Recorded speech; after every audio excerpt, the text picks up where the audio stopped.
Hey, everybody. It's Michelle, and I am completely cup runneth over with joy because today I get to announce that Chasing the Swallow, Truth, Science, and Hope for Pediatric Feeding and Swallowing Disorders is 100% done and in publication, and you can check out your copy on Amazon. And the best part, if that book moves you, if it grows your evidence-based triangle to engage in interprofessional practice, to do the root cause analysis to why the child is presenting with the PFD, to then engage with the team to get that child to a point of healing so that the real growth can begin, then y'all check out speechtherapypd.com because they are gracious enough to entertain all of these amazing, joyful ideas. And they're currently carrying the book for 13.5 ASHA CEUs. So thank you for being a part of the First Bite journey that led to Chasing the Swallow. And be sure to check out speechtherapypd.com for the 13.5 ASHA CEUs that accompany it. Happy learning.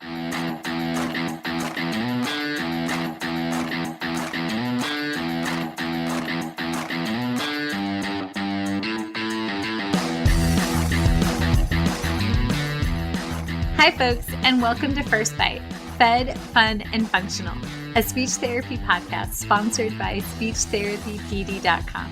I am your host on this nerd venture, Michelle Dawson, MS, CCC, SLP, CLC, the All Things Peds SLP. I am a colleague in the trenches of home health early intervention right there with you. I run my own private practice, Heartwood Speech Therapy, here in Coletown, South Carolina, and I guest lecture nationwide on best practices for early intervention for the medically complex and fragile child. First Bite's mission is short and sweet, to bring light, hope, knowledge, and joy to the pediatric clinician, parent, or advocate. By way of a nerdy conversation, so there's plenty of laughter too. In this podcast, we cover everything from AAC to breastfeeding, ethics on how to run a private practice, pediatric dysphagia to clinical supervision, and all other topics in the world of pediatric speech pathology. Our goal is to bring evidence-based practice straight to you by interviewing subject matter experts. To break down the communication barriers so that we can access the knowledge of their fields. Or, as a close friend says, to build the bridge. By bringing other professionals and experts in our field together, we hope to spark advocacy, joy, and passion for continuing to grow and advance care for our little ones. Every fourth episode, I join in. I'm Erin Forward, MSP, CCC-SLP, the Yankee by way of Rochester, New York transplant who actually inspired this journey. I bring a different perspective, that of a newish clinician with experience in early intervention, pediatric acute care, and nonprofit pediatric outpatient settings. So sit back, relax, and watch out for all our squirrels and enjoy this geeky gig brought to you by speechtherapypd.com.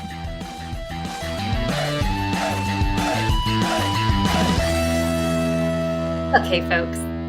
I cannot tell you how long I have waited to record this beautiful human. I have literally asked a couple times and she's like, I'm close.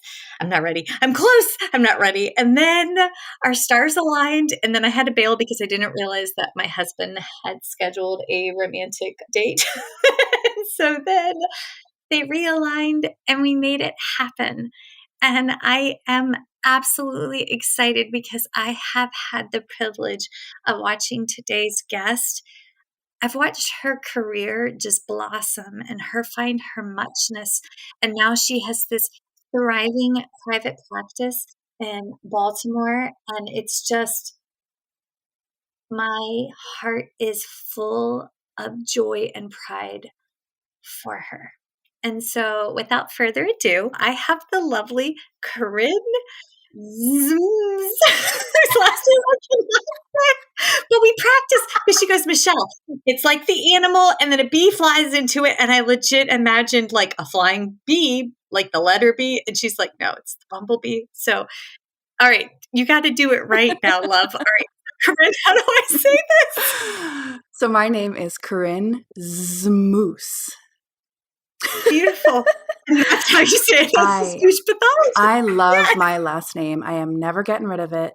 It is so cool. Yes, don't. I mean, I got to be honest. My ex-husband did have the perfect last name because he was a Schwartz, and I got to say, may the Schwartz be with you. And you don't know the reference because you're not as old as I am, but like Spaceballs. If anybody gets the Spaceballs reference, then you too understands that. That's the one reference from you I'm going to understand. The rest, I'm just going to shake my head at you. That's great because you guys, before we started recording, I was telling her about the hotness that is Kurt Russell's circa Big Trouble Little China, and she didn't know who I was. I was like, Goldie Hawn's husband didn't have a clue. And I was like, oh, dear God, Kate Husband's mother. And she was like, oh, yeah, I know who that was. And I was like, I've never felt so old.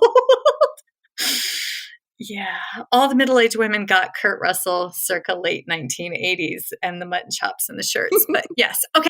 I digress. Okay, so Corinne is a musical speech-language pathologist in Baltimore, Maryland. Her private practice, Crescendo Communication. Everybody in this moment, if you're not driving and you're safe, go follow her on the land of the Instagram.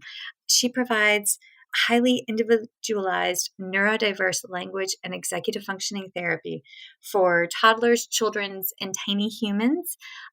But what I love is that she is a huge proponent of AAC. Every post she has, it's all about like how she makes AAC play-based and empowers these children and is a lover of Gestalt language learning and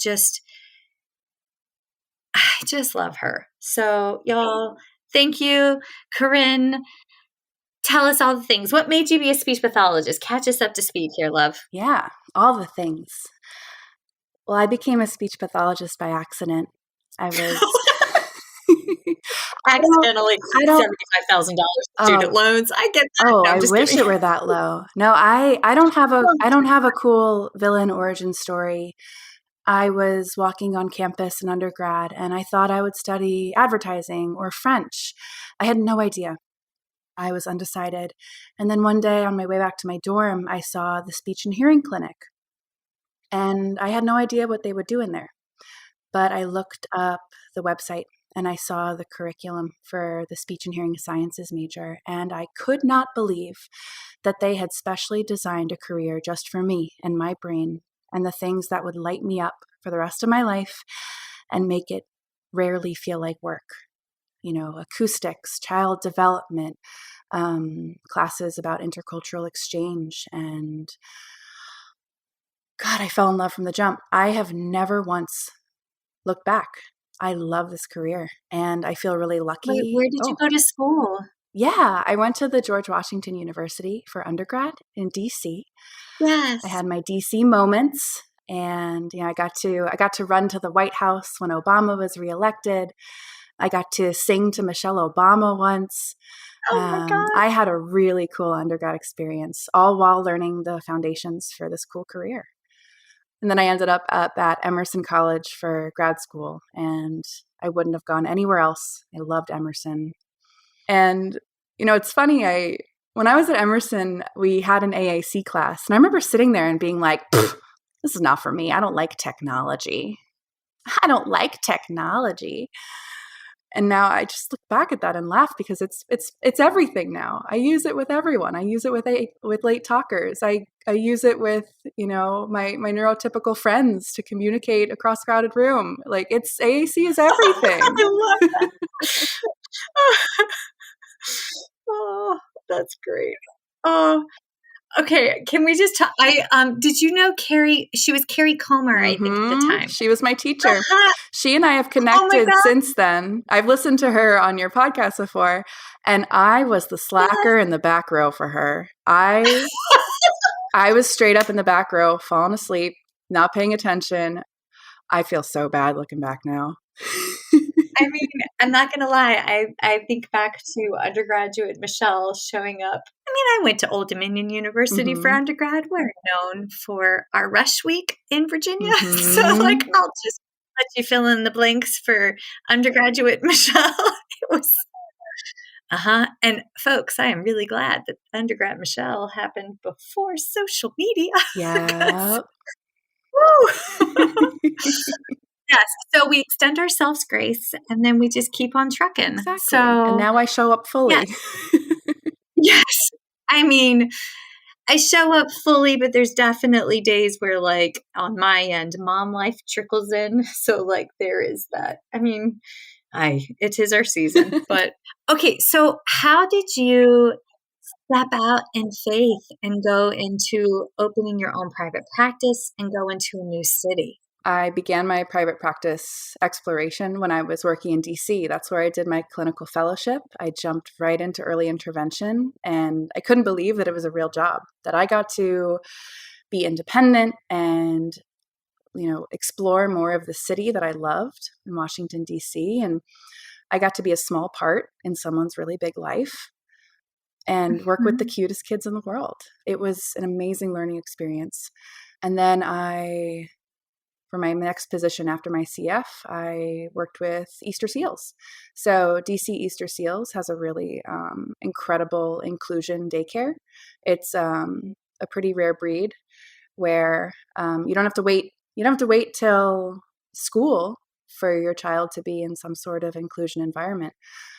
So working there for quite a while, but I felt some constraints, and the ability to provide the types of services I want, the level of goofiness that I think that my job deserves, and the flexibility and the time for counseling, the time for the wiggle room to say, right now we might not need to do the type of therapeutic approach that a school might call for, or that the coaching model might strictly call for. Sessions in my private practice, they have fluidity to them, and there's a lot of creativity, and I'm meeting the moment in the moment. If I'm not meeting that exact moment, if I'm coming in with some agenda, I'm going to be missing something really important for the child in front of me or for the family in front of me. You're fully present. Mm-hmm. Folks, this is where we have the ability to engage our therapeutic presence. Therapy starts the moment that child or that caregiver lay eyes on you. Because if you get up from your desk and they can see you and they can tell that you're carrying grief on your heart, and then you turn around and you see them and then you put that mask on, the moment's gone. The moment could be gone. So, and for me, I feel like my session begins on my drive there. My session begins when I'm walking up the steps, or my session begins before the door even opens. And if I don't have that time and space that private practice allows to take those breaths and craft those thoughts that set me up for success, the session isn't going to have that quality that really touches lives. That magic, those moments. No, I feel that. Okay, so before we got started, we were sharing our high points of the week, right? And she was sharing her breakthroughs. But my high point of the week was this past week, my graduate student started. It was her very first day with me. And bless her heart, my patient that I worked with for 4.5 years, he looked her totally deadpan and he goes, "Pull me another one." And we've been working on like cup drinking. And I was like, and he is a Gestalt language learner, secondary to dual diagnosis of Down syndrome and ASD. So she pours water in his reflow cup and we're doing it. And then he goes, "Pull me another one." And I'm like, why is he singing it like in this tone, right? Because I know K-Love and Dropkick Murphys, all right? Don't judge. So I hope you understand what Dropkick Murphys are, is Corinne. Oh, I do. But I got you on that one. Okay, yay! But all of a sudden, he starts busting out a "pour me another one, another shot of whiskey." And I learned who Morgan Wallen Wallace is because so dear sir, you and your country music have taught my tiny human to drink from a cup where I have failed for the last 4 years. So I owe you a very heartfelt amount of gratitude. Thank you. You should copyright that if you haven't done it already. But when you were talking about your breakthrough moments, it was everything to do with your therapeutic presence and how you pull in AAC and your love of music. So take us through all of that. How do you bring your music in, and how do you bring AAC in? It's the bedrock. Big It's the bedrock. Music is the bedrock of my whole practice. Melody, rhythm, the conversation that happens within a musical piece, whether it's as simple as Baby Shark or as complex as Mozart. It sets the tone. It leaves room for creativity. And there's so much musicality in Gestalt processing. And there's so much musicality in AAC that just lights kids up. I am so grateful to be practicing speech pathology in a time where Gestalt processing is exploding with research and with personal evidence and community evidence. I am so grateful because I have just fallen in love with the natural language acquisition approach. It is a game changer for the families I work with. The musical elements behind so many stage 1 scripts they're gorgeous. They're fascinating to me. Being able to pull out that underlying melodic line from To Infinity and Beyond, or from a line from Peppa Pig. When you pull out that melodic line underneath those words, you can infuse it into so many other scripts. Oh my gosh, it's so much fun. I love pulling scripts into original songs, grabbing the ukulele, my famous ukulele, and throwing that stage 1 script that a kid says into a verse, and they just look at you like, oh man, you are speaking my language, and you just took it to a whole new level. You get me. Yeah. You see them. But you know what, Michelle? They see me right back. I mean, yes. How much of my life do I walk around with my neurodivergent brain feeling like a total alien? Wondering, like the way my frontal lobe is wired, it is a miracle I get anything done. So I feel really alone. I feel like my communication style does not work most places. But when I am with my clients, I feel seen too. I feel safe. My body is never more relaxed than when I'm in a session, speaking through Gestalts. So it's a mutual seeing. It's a mutual knowing. I love this. Mern, I found the Baltimore version of you, and I know you're listening. But my very, very sweet friend Mern, Marion Nail. And Mern, I know I butchered it, woman, but you two are like the same person. And she does camp counseling at Camp Royale in North Carolina. That's an autism camp for 4 to 64-year-olds. Oh, wow. You would love it. Yeah. All right, folks. I know I'm a huge fan of if you have extra love money, but seriously, if you have extra love money lying around at the end of this month, and I know we're coming into the holiday season, Camp Royale is definitely worth a little bit of love money here and there. And they don't pay me to say this. I've just seen, I know the hearts that go in there to help. And it's beautiful. But yes, okay, you touch on something and you talked about, and you'll have to help me here, level 1 scripts. Stage 1. Stage 1. Yeah. Edumacate me, please. Educate you. All right. So, I mean, that's what when my stepmom finished her master's, she was like, I'm officially edumacated. And I was like, there was wine that night and it stuck. All of this, you've got to give credit to Marge Blanc coming up with digestible ways to connect with this incredible approach.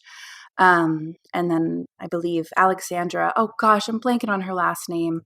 Let me look her up. I really want to give her credit for the Meaningful Speech course, because this is where I send all my families. Alexandria Zakos from Meaningful Speech.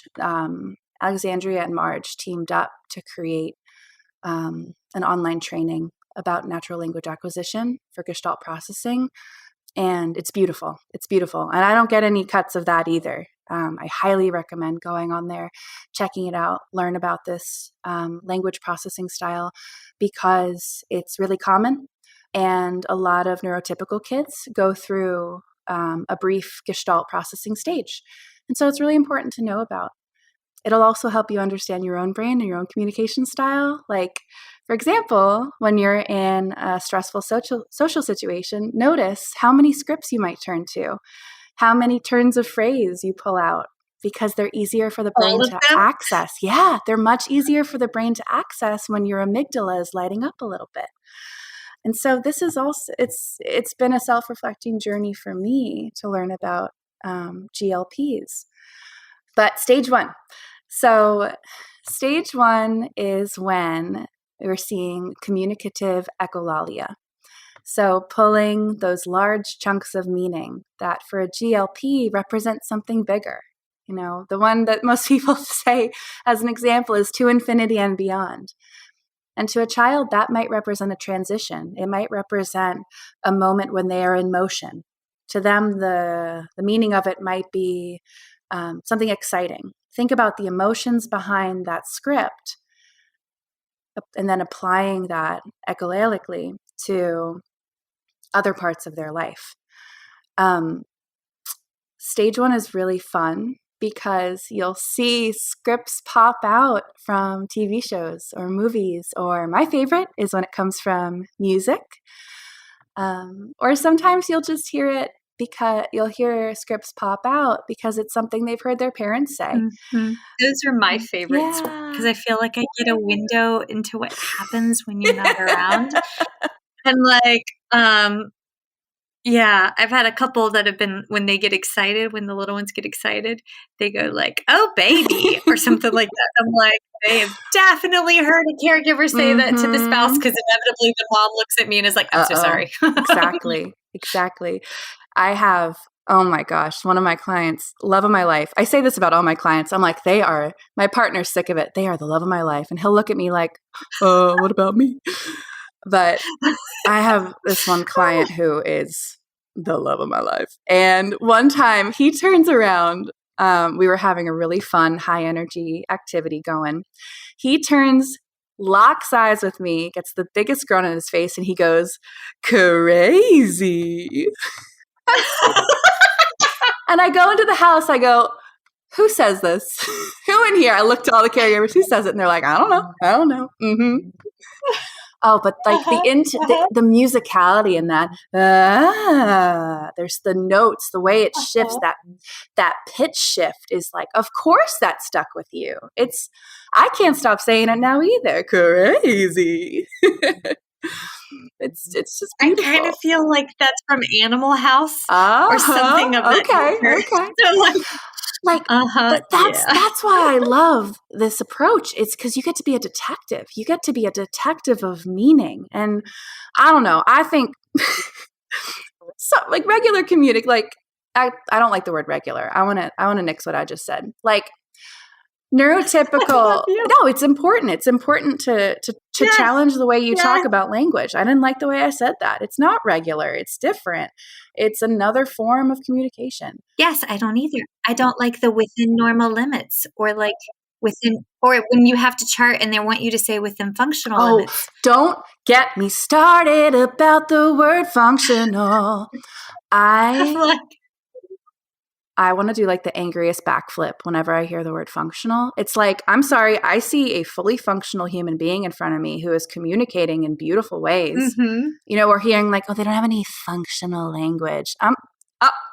The language I'm hearing serves many functions. They just aren't serving, they're not serving you, and they make you uncomfortable. Exactly. The child is not serving me in the functions that I like want them to serve me in. It just, hate that word. Oh. No, I did a new eval this week, and I said, so talk to me about what you and the early interventionist are working on. They're like, well, we're working on getting him to play with toys appropriately. And I was like, And I was like, what do you mean? And they're like, well, he doesn't. And they showed me like, and he's neurodivergent, just shy of 2. I suspect autism spectrum disorder, as well as a focal seizure disorder. So we have some things to referral to neurology for, please. But thank you. But it's a cube block with like the puzzles that are, and they're like, well, he doesn't want to stack them and he doesn't want to sort them. He wants to pick them up, spin them around, and then throw them at the wall and look at them when they fall. He's investigating. He like, if you sit back and watch Aaron, I listen to the things that you instill in my soul. He's playing. Mm-hmm. And you know what?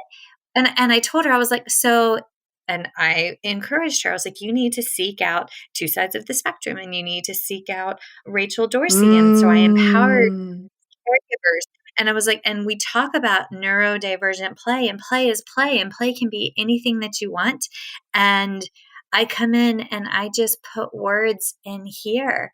And that's what I do with my handy dandy little AAC device. But like, this is like, folks, this is not anecdotal evidence. This is current evidence-based practice. We bring in core and fringe vocabulary, and the fringe is unique to the child and the caregiver. And you start right out the gate with it. We don't use AAC as a last resort. That is my partner in action. I tell all my interns, AAC is first resort. You show up with it. Yes. Again, for the people in the back, we start there. Yes. It can only help. Like straight out the gate when I get paired with, because I do some early intervention work still, home health through DC, and I show up with a core board. I don't care if you are right on the cusp of qualifying, you've got beautiful vocabulary. There is a part of your life that symbol support can help. And for me to hold that back from anybody, to hold back any sort of help from anybody, that's not it. That ain't it, Michelle. No, it is a violation of the Communication Bill of Rights. So let's just call it that. That's what this is. Access to AAC and being denied access to AAC is a violation of the Communication Bill of Rights. And this is my soapbox, and I'm going to slowly step back down. No, stay on it. Is it big enough for both of us? Yes, it is. I will make room. Honestly, Michelle, here's the thing. I just turned my soapboxes into big shoes, and I wear them all the time now. Wait, I just got a flashback to when I was little and my grandma went to Holland and she brought back the little Dutch wooden shoes. And I remember walking around, but they were like legit wooden, and I would have to pull the splinters out of my feet afterwards. No. That was, oh yeah. I thought that was the greatest, scariest thing ever. Also, she had a doll that had like the 3 different faced heads. And like, I knew that dog was haunted. Yeah. Well, she was a child of the Depression. My grandma that raised me, she kept literally everything. And it was this doll, and it had a happy face or a sad face. And it was her doll when she was little. And I don't know which one of my aunts got it, but like, oi. Wow. It needs, I can picture it, but I don't want to. Nope. Yep. Don't want to. if our, now my neurodivergence ADD self is showing, but like, I'm like, what were we talking about? Oh my gosh. Yes. Okay, so you are pulling out it was stage 1 scripting. Am I using the correct terms? Stage 1 scripts, stage 1 gestalts, stage 1 utterances. Stage 2. So stage 2 is my favorite. Oh my gosh. So this is when mitigations happen. So it's when you take 2 stage. I just thought of divorce attorneys, so now I'm a little worried. Yeah, it's a different flavor of mitigation. In stage 2, this is where I have the most fun because it's like mathematical. It's really fun, and this is really fun to coach families on. Big on the coaching model. I want to put myself out of a job. I want everyone to know all this fun stuff I know because it's boring for me to know it on my own. I love coaching parents, and I love coaching interns on this too. Just watching them be like, oh my gosh, I can do this. Yeah. So you take 2 stage 1 scripts. So let's come up with some examples from my buddies this week. Pull me another one. Okay, pull me another one. And then let's say they've been listening to T-Pain's Buy You a Drink. Oh, ooh. So then you've got those 2 scripts. So then you would edit them or lob off and mitigate and then put them together in a new way. So pour me a drink. Oh, ooh. Put them together. So what you're doing is you're taking that bigger meaning from each one. You're just gently putting the 2 meanings next to each other, combined and seeing if the child locks into or connects with that combined meaning of the two things that have a bigger meaning to them. It's really, really fun because my favorite thing to do is when I first start working with a family of a Gestalt processor, we create a scriptionary. So we do a shared document I create a table for them for their scriptionary. And then you write down any utterance that you hear. We then decide together what stage it's at. Usually in the beginning, when we're using the scriptionary, it's stage 1. And then we write down which caregiver overheard it. And then you write down the possible underlying meaning. This is the column for the detective work. And I love to have this be a shared document for the whole team. The kids I work with, they have huge teams. I want everybody involved. I want everybody listening for these gestalts and feeling empowered that they can hear them and understand them and do the detective work too. Because if I see a kid an hour a week, forget it. I'm not going to know the context of that Daniel Tiger quote, but the nanny will. I'm not going to know the context of the last line of the storybook, but Dad will. And so what we do over time is we fill out this scriptionary, and then it's really fun. You have in front of you all these scripts that you can then recombine and find ways to mitigate in meaningful ways for other parts of the daily routine. I have never heard of a scriptionary. I feel like it's the language version of a food log, and I am so happy right now. I'm happy too. I love it. Families are really proud of it. Some of them will customize the colors and the font if they don't like the one that I do, and I'm very proud of that. But I think it's great. And if I took that name from someone else, I don't remember. Feel free to DM me and let me know that I stole the name for it. But yeah, I've been calling it a scriptionary for a few years. Maybe I made it up. I don't know. I could take credit for this. We're going to find out if I get an angry DM though. I mean, I'm just happy that I know what a DM is when you say that. Mm-hmm. Please know there was some code switching really quick. I was like, I know I've heard that where I've heard that. Oh, Aaron. Yep. Okay, got it. So, no, this is amazing. Okay, so if that's stage 2, I can see how this is. I can see the light in their eyes. There was this little boy that I worked with years and years and years and years ago when I was a quote unquote speech teacher.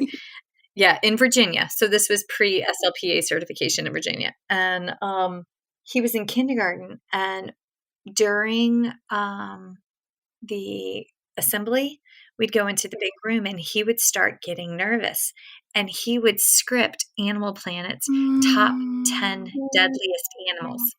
And you would know where he was in his stress level according to his scripts. And if it was the deadly animals, Miss Wood, it is number 1. It is number 1, tonight's deadliest animal. And but naive young Michelle, I just knew he was stressed. I didn't recognize the power in what he was saying. But now that I'm older, I look back and I'm like, he would, when we were in quote unquote, the speech room that I shared with 3 other teachers. And one time the HVAC unit fell through the ceiling and landed on my desk because it's not exactly in a nice part of Virginia. And they just left it there for a couple of days and expected us to do speech therapy with an HVAC unit hanging from the ceiling on my desk. We did. We survived. But worried about asbestos as they all came in completely gowned. But he'd be in there surrounded by this chaos, living his best life and talking about the fastest animals or the biggest eaters, but subtle variations in tone and change.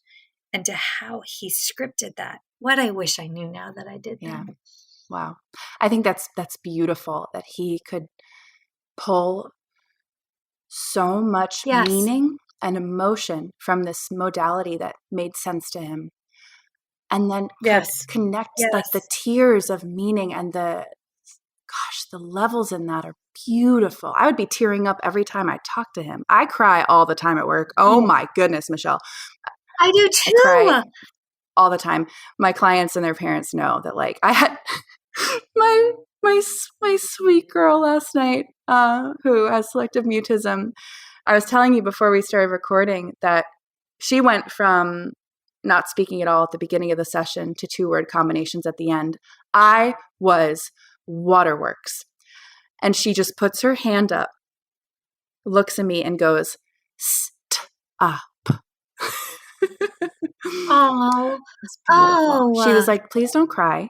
Please don't cry." And she used her strategy, her segmentation strategy, to tell me to stop crying. I loved it. Stop. Yeah, that would have I would have lost it then and been like, oh, no, I doubled down. I did. Yeah. Love it. Okay, is there a stage 3 Yeah, here? there are actually 6 stages in the current model. And like I said before, I highly recommend. I really enjoy this. I implement it. I am not the expert. I am going to miss nuance here that you guys all deserve and your clients deserve. I think we should definitely link the website and the training to this episode. Well, thank you. Can you tell me how you put in music and AAC into these steps? Yeah, absolutely. So when it comes to stage 1 gestalts, not only using the scripts that kids bring to the table in musical ways, I'll put them into song lyrics. There's also some really amazing resources from Emily Diaz, who is like the AAC goddess in my eyes, about how to bring AAC and Gestalt processors together. Because thinking about a lot of AAC softwares, at least the really robust ones, the motor planning driven ones, they're built in an analytically processed manner where it's a single unit. You find one single unit, combine it with another single unit, with another single unit. And for Gestalt processors, that might not hit home because you're separating out all the meaning into distinct units. But a lot of people who are specializing in GLP and AAC are recommending create icons that have that Gestalt in them. Create an icon for let's go. We recently created one counting down from 10 to blast off. And that way there is an easily accessible symbol for that Gestalt, for that stage 1 script. And those are hilarious because they're much longer. And what happens is because of the way that the speech is generated through the device, it's not going to have the same intonation as the child. My dream, if I could get a grant for this, I don't even know how I would do it, is to create an AAC device that could also sing. So you could press a button or turn a dial to hit the pitch that you want as you hit the word. So you could sing through AAC. This is my project. If anyone out there knows how to do that with me, let's do it. We want to call it the Zmoos machine. Let's do it. I'm ready. Please, for the love of all that's holy, make there be a bee flying into the Z. Please. Okay. Yes.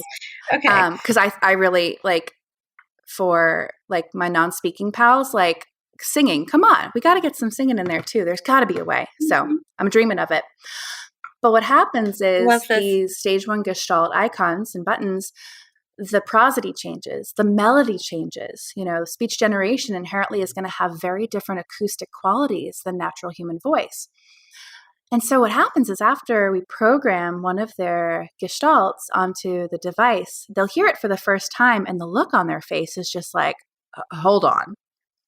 Something amazing. Something amazing just happened. It's a different look on, generally speaking, a different look than I get than when I copy a child's Gestalt, I'm pretty precise with pitch and rhythm and volume. With all my musical training, it's just something that I have strength in, is being able to almost exactly replicate what a kid says and how they say it.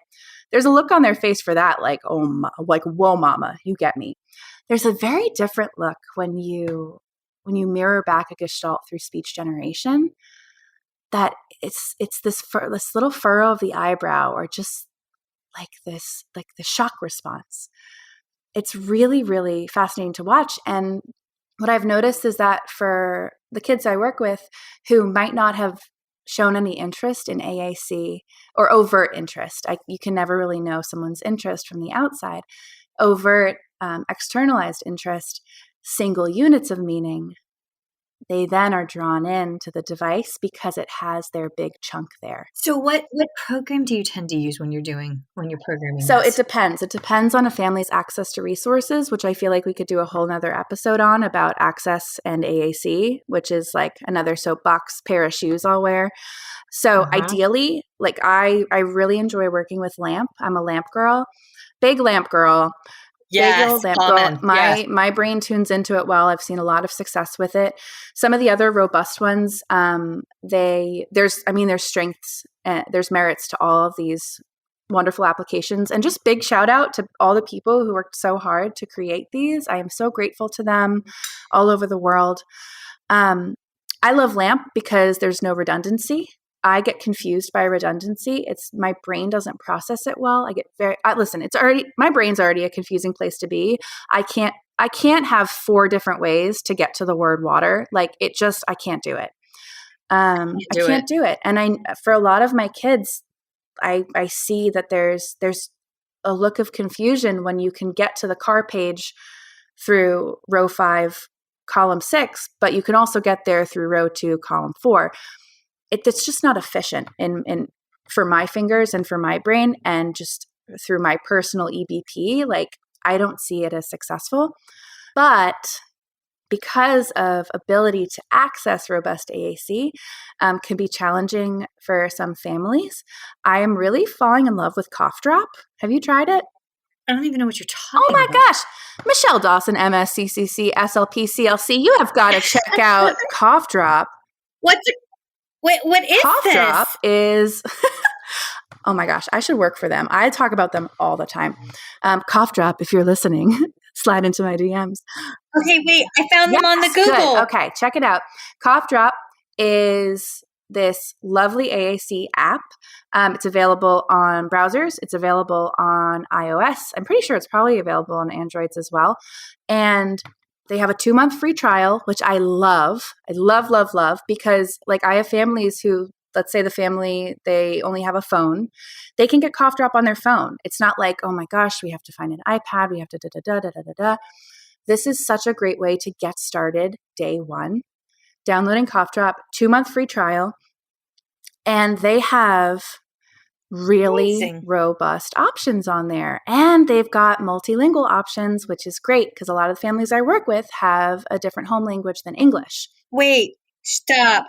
They're on the Instagram. It's literally Cough Drops, but they're now available on Talk to Me Technologies WeGo A family of speech generating devices. Yes, and Talk to Me are people. Mm-hmm. And folks, if you're listening, they don't pay. Neither one of them pay us to say these things. We just love them. Give praise where it's due.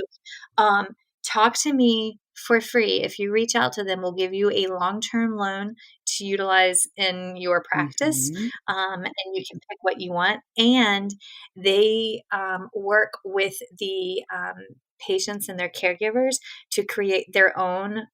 The long-term loan for you is free. The long-term loan for the caregivers and the patient are free.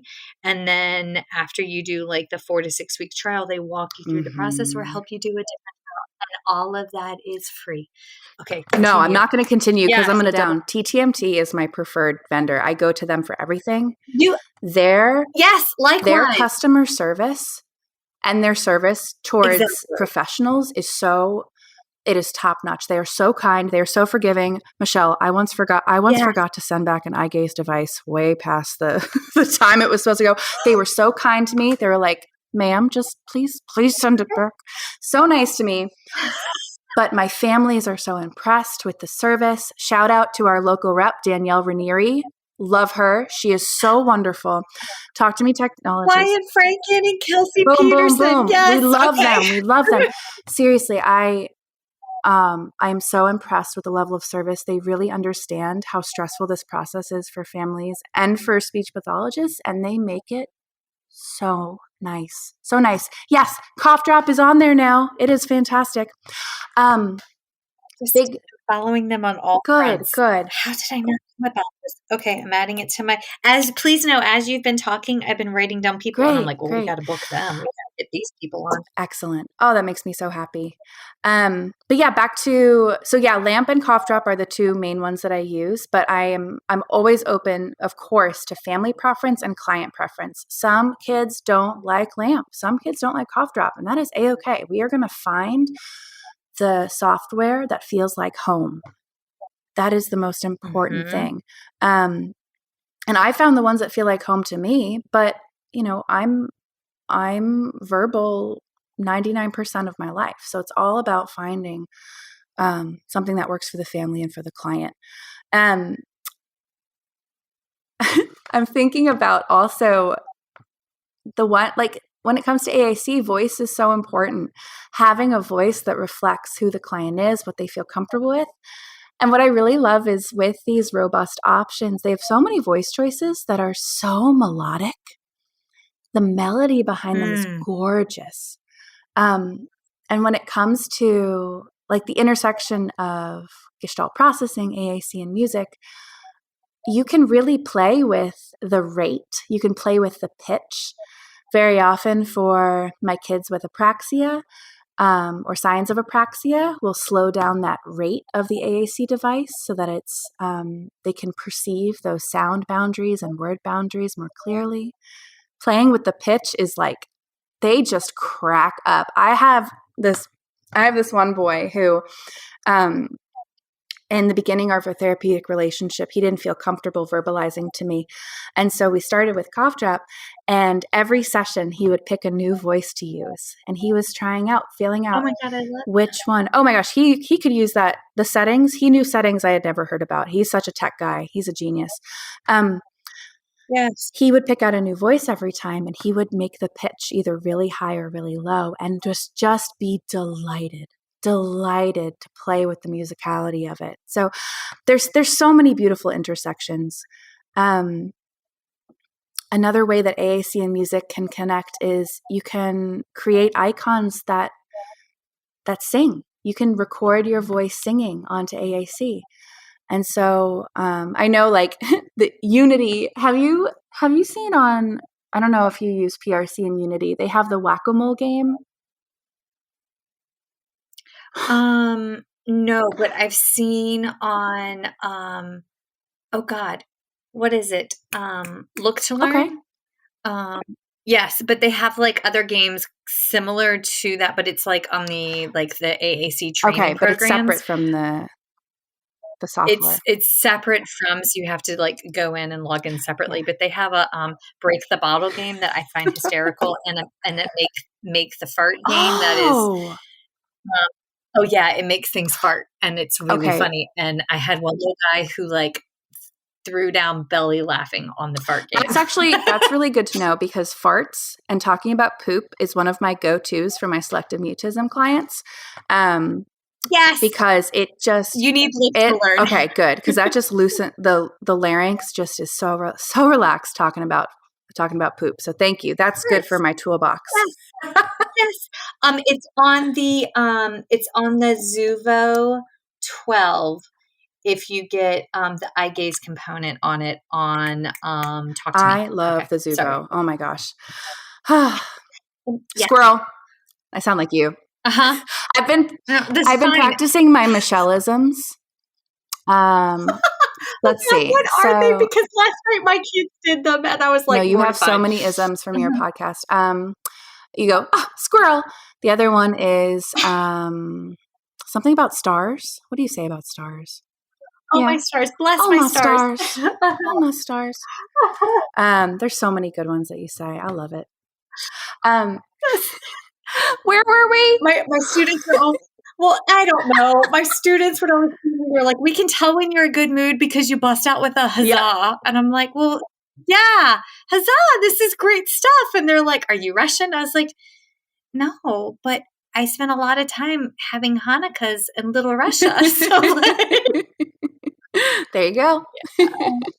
Yeah, very good. I actually have no idea where we are. I am so delighted and terrified to listen to this episode. It's going to be great. People are going to be like, yes, they embrace their neurodiversity. Yes. Yes, they did. Okay. It was about farts loosening the larynx. I promise. We were going that way. We were selective mutants. Farts loosening the larynx. I thought I would do that in an episode. Let's regroup. God, only let's us. regroup. Where were we? Let's regroup there. Yep.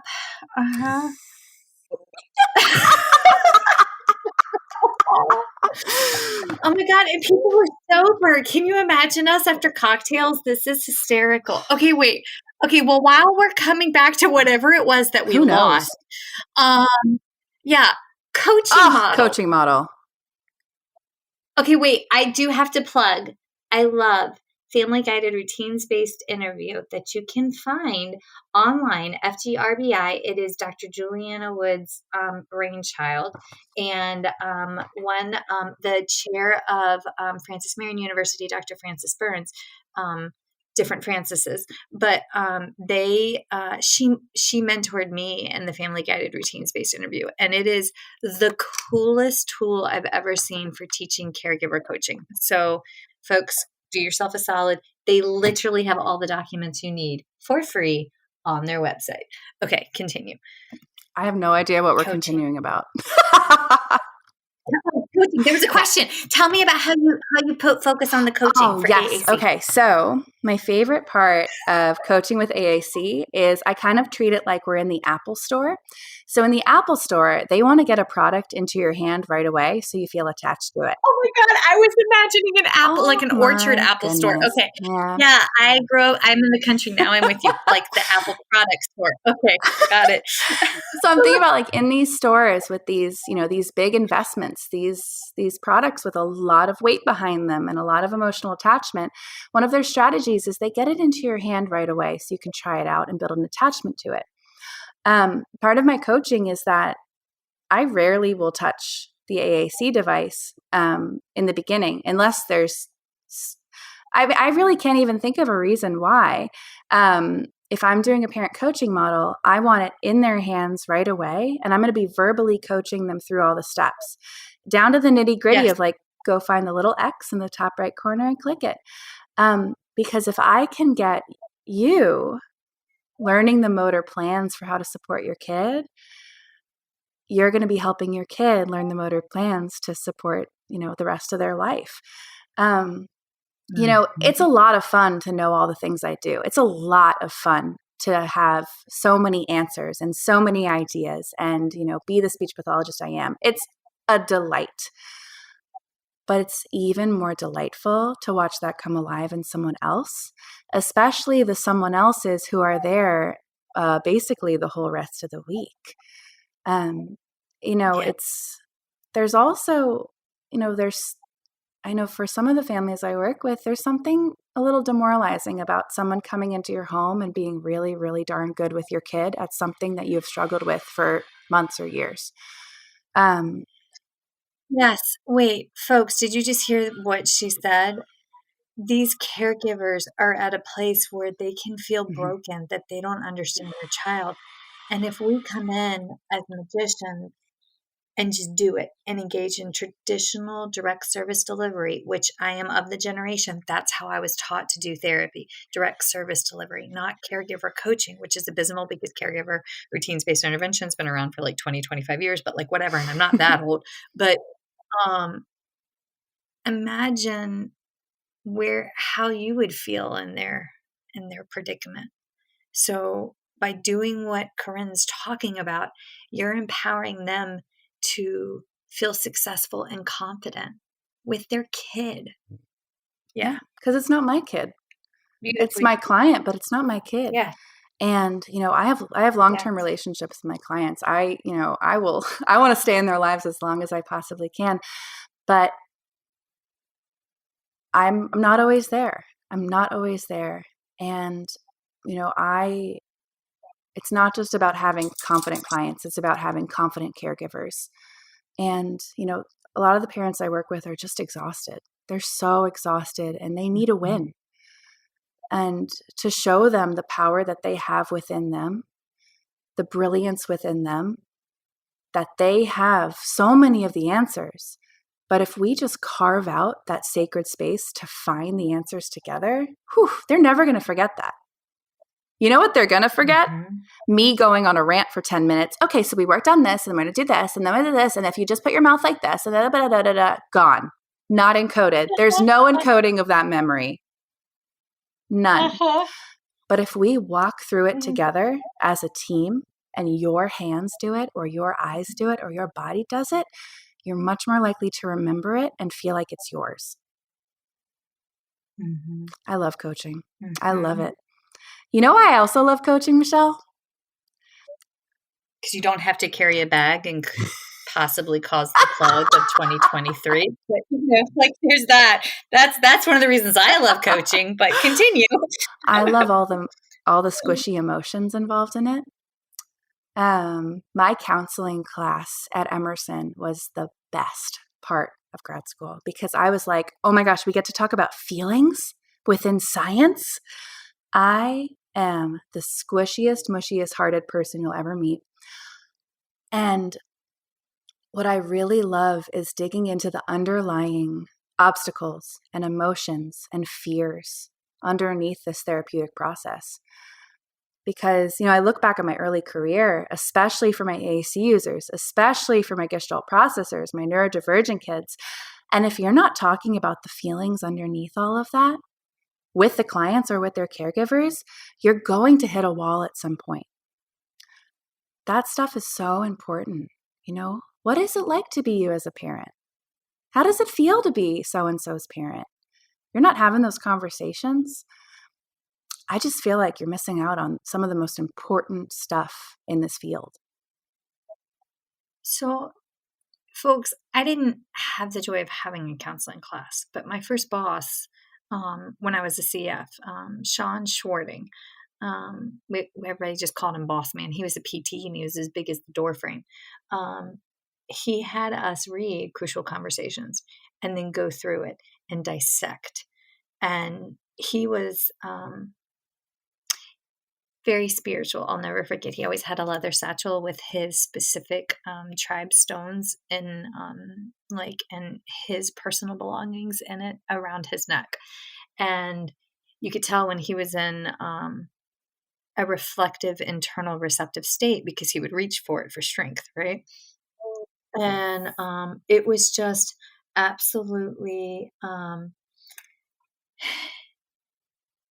it was absolutely empowering to have him fill our cups and how to ask the questions. But that website, like a traditional way I go about it, like my normal approach is I hold the initial evaluation, whether that be for feeding or language, right?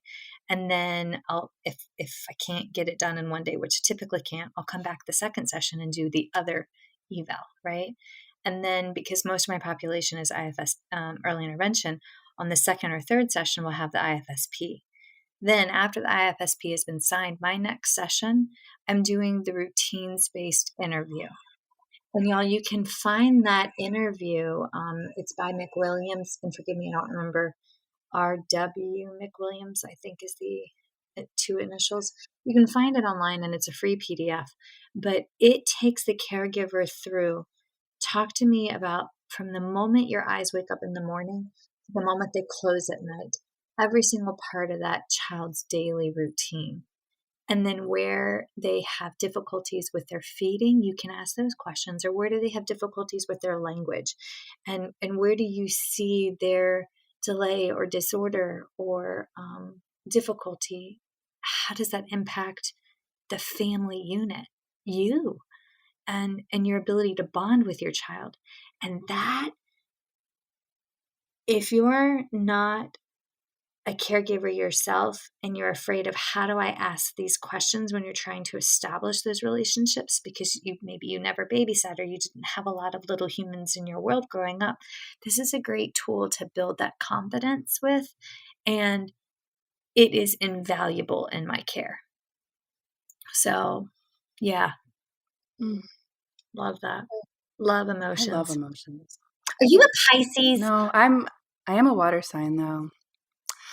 I'm a big crybaby Cancer. Yeah. Okay. Like very motherly, very emotional. Mm-hmm. But I'm a Scorpio moon, Pisces. so I'm a little bit spicy. I don't know what I am other than a Pisces, but Erin could tell you because she's charted it. And then, yeah, it's cool. She comes to our house and after cocktails, like she'll do the reading, like, and tell us about like where our moons and stars are. And what's really funny is that she has my husband pegged to a freaking T. And Christian's like, I don't believe in this. And all of us are looking at him. He's like, but it does sound like me. Yep. Yes. Yes. Okay. Oh my God. We're coming back in the spring and doing this again in the spring because I just love the symbolism of like things blooming and we have so much more ground to cover, but impart wisdom on us before I ask how people can reach you. What else do you want people to take away from the power of language and music and AAC and all of the above? Yeah, I feel like we barely scratched the surface. I had my list next to me of all these strategies to share and all these things. We can definitely get there, the next one. I think what I want to bring it back to is connection and regulation. I mean, we know just from personal experience and then all the evidence out there that music can be deeply regulating, can help our nervous systems. And it's profound for so many skills in life. And, when it comes to AAC, music is a comfortable and familiar place to ground it in. For so many families and clients, AAC feels overwhelming and foreign. And if you can ground it in their favorite song, you're gonna create that door, open up the door for buy-in. One of my favorite things to do is making sure that child and that parent's favorite song are programmed so that they can request it. Showing them how to find the key words in a favorite song. So then when you sing it along and you pause, do that, that early intervention, expectant pause, expectant waiting, that the word in that favorite song is there for them and it's ready and it's clear that they can participate in a whole new way. And so by grounding this, this brave new world of AAC for your clients in a world that is ancient and familiar, you're really setting everyone up for success. I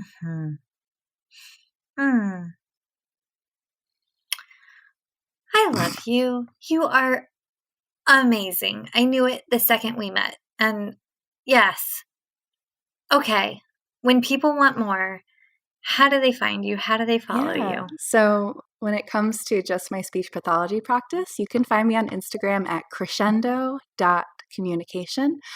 However, I'm very proud to announce that 2 months ago, I opened up my clinic in Baltimore, and it's much more than a clinic. It is called, and you can find this on Instagram, Messy Happy Music Lab. This is Baltimore's hub for our littlest citizens to make music, make art, make messes, and make memories, all within an evidence-based framework from decades of brain research. And this is a neuro-inclusive space where neurotypical and neurodivergent kids and families can come together to create things and make a lot of noise together. So follow me on both. If you're local, I'd love to come see you at the lab. But if you're more interested in AAC music and that intersection, come find me at Crescendo Communication. Yes. Okay. Folks, there it is. Thank y'all as always. We love it when you join us for the podcast, and it is absolutely humbling when y'all provide feedback and kind words. So thank you as always for your sweet messages through Instagram accounts, through emails, all of the above. Most of you know to check us out at First Bite Podcast. Erin has her account, Erin Forward SLP, and I have mine, Michelle Dawson SLP, which, let's face it, it's basically just my children and food. And I swear Goose has more than 2 shirts. He just rotates between his red Run Hard shirt and his blue soccer shirt, like ad nauseum. But, it's fine. We have Tide. So thank y'all. Thank you, thank you, thank you. And please swing by and check us out at the speechtherapypd.com booth at ASHA this year in New Orleans. And come join me for my Friday morning lecture on feeding tubes and pediatric feeding disorder and how they are our friends and not foes. And Corinne, woman, we're doing this again for round 2. Yes, Huzzah. please. Okay, hold on. Yes. Hang on, love. Feeding Matters guides system-wide changes by uniting caregivers, professionals, and community partners under the Pediatric Feeding Disorder Alliance. So what is this alliance?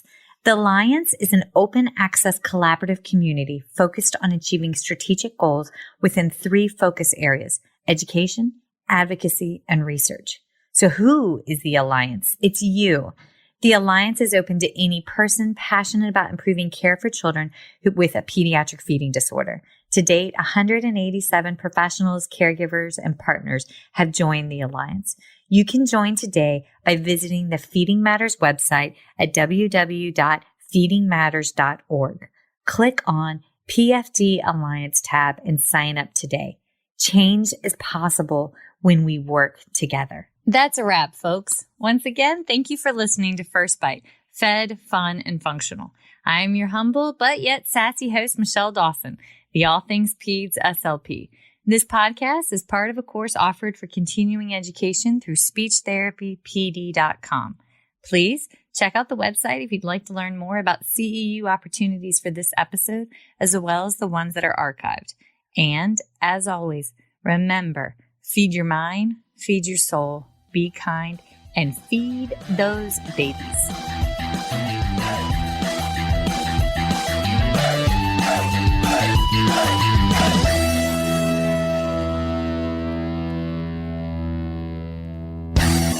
Hey, so it's Michelle Dawson here, and I need to lay out my disclosure statements.